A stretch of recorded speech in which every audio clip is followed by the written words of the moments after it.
Assalamualaikum warahmatullahi wabarakatuh. Alhamdulillah, segala puji syukur bagi Allah Subhanahu wa Ta'ala atas limpahan rahmat dan karunia-Nya sehingga kami dapat mempresentasikan video yang berjudul penyusunan laporan secara teknis. Sebelum kami memulai video presentasi ini, alangkah baiknya perkenankan kami untuk memperkenalkan diri terlebih dahulu. Saya Hana Abelia Putri, berasal dari Prodi Pendidikan Kimia, yang berlaku juga sebagai moderator pada presentasi kali ini, dan juga sebagai pembicara pertama. Baiklah, sebelum kita memulai lebih jauh, terkait kegiatan penulisan laporan, baik secara lisan maupun tertulis, itu erat sekali kaitannya dengan kehidupan sehari-hari di lingkungan masyarakat, baik dalam perkuliahan, dunia organisasi, dan lingkungan yang lain. Kegiatan ini bukan hanya merupakan kepentingan kaum dewasa loh, melainkan juga merupakan kepentingan kaum remaja, pelajar, dan lain-lain. Oleh karena itu, perlu sekali dalam memahami dan menguasai cara penyusunan laporan agar mampu menjalankan fungsi sosial dalam berinteraksi dengan lingkungan masyarakat. Nah, yang pertama yaitu pengertian dan jenis laporan. Laporan adalah segala sesuatu yang dilaporkan oleh pihak tertentu kepada pihak lain mengenai suatu masalah, baik secara lisan maupun tulisan, dan baik dalam kurun waktu tertentu, secara rutin maupun dalam waktu tertentu saja. Jenis laporan dapat dilihat dari berbagai sudut pandang. Yang pertama, dilihat dari segi isi atau materi yang dilaporkan. Kita bisa mengenalnya dengan jenis laporan penelitian, laporan keuangan, dan laporan penghasilan. Yang kedua, dilihat dari waktu dan laporannya yang periodik. Kita mengetahui jenis laporan tahunan, triwulan, laporan semester, laporan bulanan, dan laporan mingguan. Yang ketiga, dilihat dari cara menyampaikan laporan. Kita mengetahui jenis laporan lisan dan tertulis.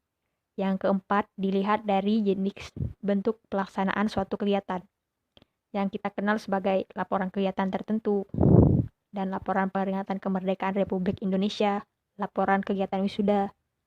Jenis laporan yang kelima yaitu yang erat kaitannya dengan akademik, seperti laporan bab, laporan buku, laporan kuliah, dan laporan artikel jurnal. Assalamualaikum warahmatullahi wabarakatuh. Saya Munana Bila Nufus akan menjelaskan B. Sistematika laporan. Variasi laporan yang dikemukakan di atas berimplikasi terhadap sistematika penulisan berkaitan dengan sistematika laporan kegiatan, khususnya laporan pengabdian kepada masyarakat. Abdurrahman mengemukakan bahwa laporan itu terdiri atas judul laporan, penyusunan laporan, kata pengantar, ringkasan, daftar isi, daftar tabel, daftar gambar, ilustrasi, pendahuluan, pelaksanaan kegiatan, hasil kegiatan, kesimpulan, saran, daftar pustaka, dan lampiran-lampiran. Secara umum, laporan terdiri atas beberapa komponen sebagai berikut. 1. Identitas laporan. Bagian ini memuat judul penyusun dan kata pengantar. 2. Ringkasan. Nama lain dari bagian ini adalah abstrak atau ringkasan eksekutif yang memuat identitas kegiatan, waktu, masalah metode, hasil, dan rekomendasi. 3. Daftar isi, daftar tabel, daftar gambar, dan daftar ilustrasi. 3 komponen yang terakhir disebutkan hanya disajikan apabila laporan itu memuat tabel, gambar, dan ilustrasi. 4. Pendahuluan. Bagian ini memuat aspek-aspek yang diusulkan dalam proposal kegiatan. 5. Landasan teoritis atau uraian tentang suatu kebijakan jika laporan itu merupakan laporan ilmiah.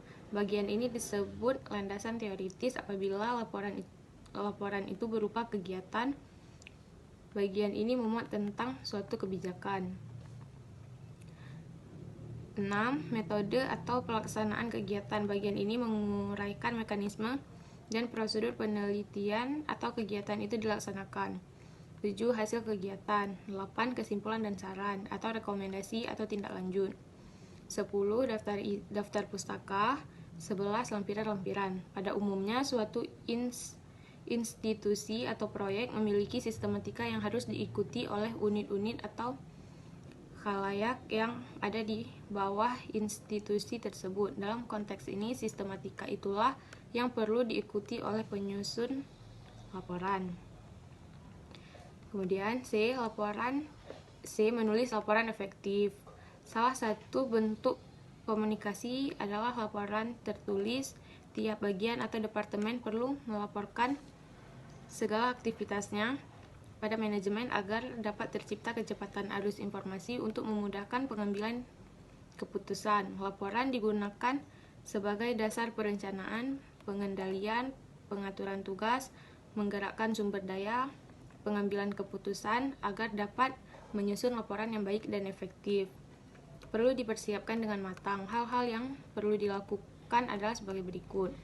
1. Gagasan atau ide. Diharapkan gagasan atau ide penulis sama dengan harapan pembaca. 2. Aturan atau urutan penulisan.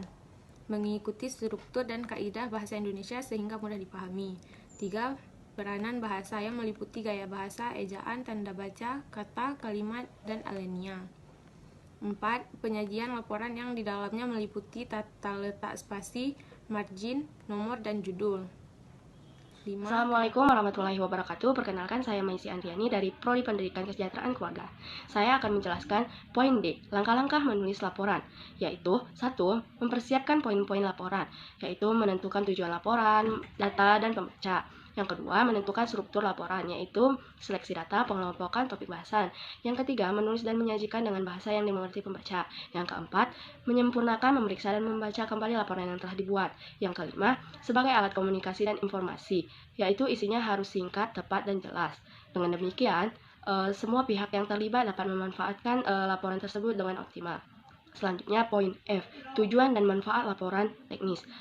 Budaya lapor-melapor merupakan sesuatu yang dianggap sangat penting oleh berbagai kalangan, baik pemerintah maupun swasta.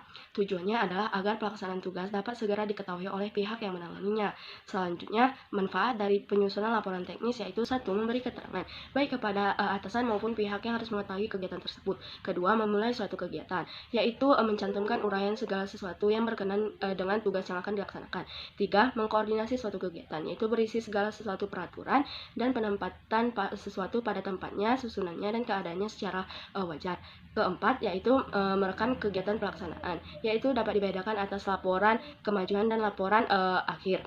Lalu, penyusunan laporan teknis harus melalui serangkaian kegiatan dan syarat yang saling berkaitan. Syarat laporan tersebut yaitu pengungkapan maksud yang jelas. Tiap unit dalam kerangka laporan hanya mengandung satu gagasan. Pokok-pokok dalam kerangka laporan harus disusun secara logis dan mempergunakan simbol dan angka serta huruf secara konsisten. Dasar-dasar membuat laporan berawal dari pemberi laporan, yang dapat berupa perseorangan dari sebuah panitia yang ditugaskan untuk tujuan tertentu. Selain pemberi laporan, penerima laporan juga menjadi dasar lain sebagai proses lahirnya membuat sebuah laporan. Dalam menulis laporan teknis harus memenuhi kriteria yang jelas, sehingga dapat diterima dengan baik oleh penerima laporan. Sebuah laporan tersebut yaitu 1. Clear atau kejelasan. 2. Mengenai sasaran permasalahannya. 3. Lengkap. 4. Tepat waktu dan cermat. 5. Menyampaikan laporan kepada pihak-pihak yang membutuhkan. 6. Tepat. 7. Objektif dan faktual. 8. Harus ada proses timbal balik. Laporan teknis harus melalui serangkaian kegiatan yang tertuang dalam berbagai langkah-langkah membuat laporan. Langkah yang harus ditempuh tersebut dalam membuat atau menulis laporan teknis yaitu menentukan masalah yang dilaporkan, mengumpulkan bahan data dan fakta, mengevaluasi data, mengklasifikasi dan mengolah data, dan membuat kerangka laporan. Lalu, laporan yang lengkap harus dapat menjawab semua pertanyaan mengenai 5W1H. Sekian dari saya, terima kasih. Assalamualaikum warahmatullahi wabarakatuh. Baiklah, dari penjelasan sebelumnya dapat kita ambil kesimpulan bahwa menulis itu adalah kegiatan menyusun serta merangkaikan kalimat sedemikian rupa agar pesan, informasi, serta maksud yang terkandung dalam pikiran dan gagasan si penulis dapat disampaikan dengan baik. Dan juga ada 4 tahap dalam menulis, yaitu yang pertama merencanakan, yang kedua menulis, yang ketiga merefleksikan, dan yang keempat merevisi. Selain itu, laporan teknis juga harus mengandung data yang bersifat ilmiah, tetapi segi kepraktisannya lebih menonjol, sehingga yang dimaksud dengan laporan teknis adalah suatu pemberitahuan tentang tanggung jawab yang dipercayakan dari si pelapor, yaitu penulis, perorangan, tim, atau badan, kepada si penerima laporan teknis penyelenggara suatu kegiatan. Baiklah, kami dari kelompok 10 mengundurkan diri. Apabila terdapat kesalahan yang terjadi pada saat kami presentasikan, kami mohon maaf. Wabillahi taufiq wal hidayah. Wassalamualaikum warahmatullahi wabarakatuh.